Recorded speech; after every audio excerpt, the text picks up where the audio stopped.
আসসালামু আলাইকুম প্রিয় বন্ধুরা, আপনারা যারা গাঁথনি করবেন সবসময় সঠিক নিয়মটা করার চেষ্টা করবেন। আপনার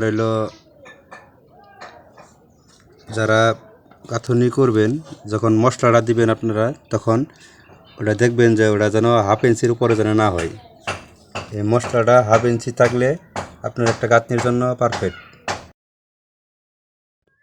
তো বন্ধুরা, আপনারা সবসময় কলমটা ভিজিয়ে নেবেন, চিপিন করে নেবেন এবং কি সুন্দর করে গ্রেটিন দিয়ে নেবেন, তাহলে কোনো সমস্যা দিবে না।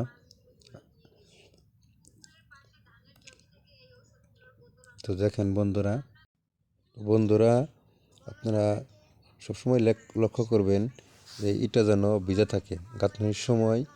এটি হলো গুরুত্বপূর্ণ বিষয়। এটা সুন্দর করে ভিজিয়ে তারপরে খেয়াল রাখবেন আপনার এই বালু সিমেন্ট কি ঠিক আছে নাকি, সঠিক নিয়মে পড়ছে নাকি, এগুলো আপনার কমন বিষয়।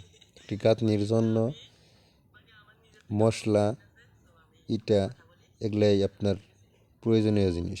এগুলো যদি সঠিক নিয়মে দেওয়া হয় তাহলে আপনার গাঁথনিটা সমস্যা দেয় না আর কি। তো সবসময় বন্ধুরা এর দিকে খেয়াল রাখবেন। তো ভালো থাকবেন।